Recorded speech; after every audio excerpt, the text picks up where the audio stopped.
Good afternoon, everyone. Welcome to High Tea at Old South Church.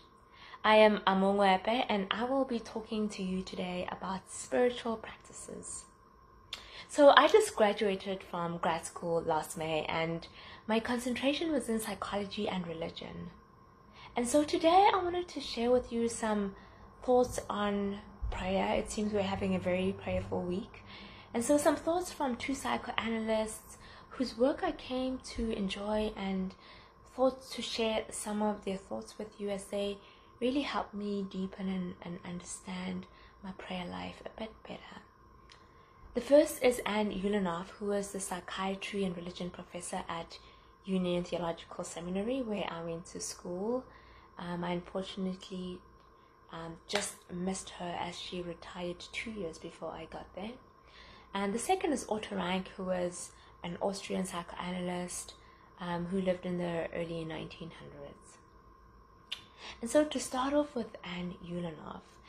So Anne Ulanoff says that the first layer of speech is not really communicable. It lives in the form of instinct, emotion, images, and so the things we feel, sense, vision, but can't quite always express. And she says that in prayer, we are able to access this first layer of speech. And so the vulnerable nature of prayer enables these emotions, images, feelings to surface.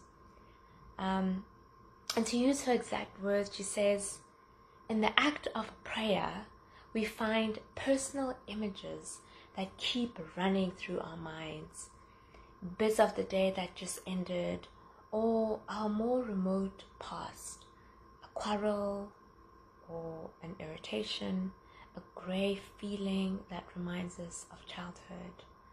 I'm sure we can relate to an experience of this nature where you find yourself in prayer and suddenly a conversation you had earlier arises, or feelings you had about something emerge, and irrespective of what the prayer form is. And so she says it is in these images, in these experiences arising, that we can then begin to inspect them and to wrestle with the emotions, feelings, and the thoughts that surface.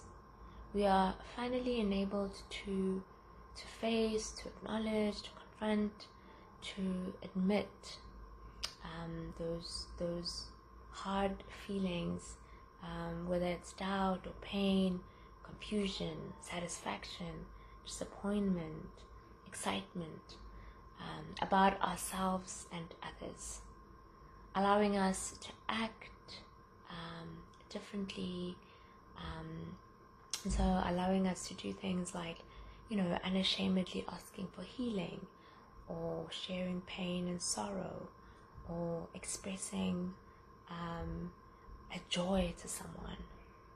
And so she says it is in prayer, even more than in other ways we deal with our experiences, that we are almost pushed to be more of ourselves, to be more honest with ourselves. She says in prayer we are encouraged to say, in fact, who we are, not who we wish we were or who we wish we could be, but who we are.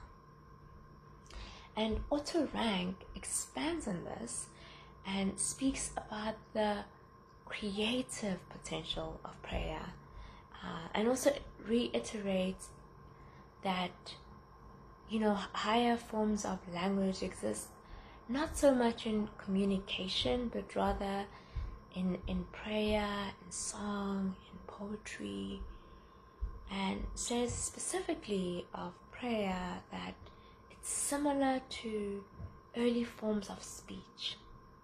And so he speaks of prayer as a deeply artistic expression, almost as a work of art that shifts us into a new imagining and enables a new reality to emerge.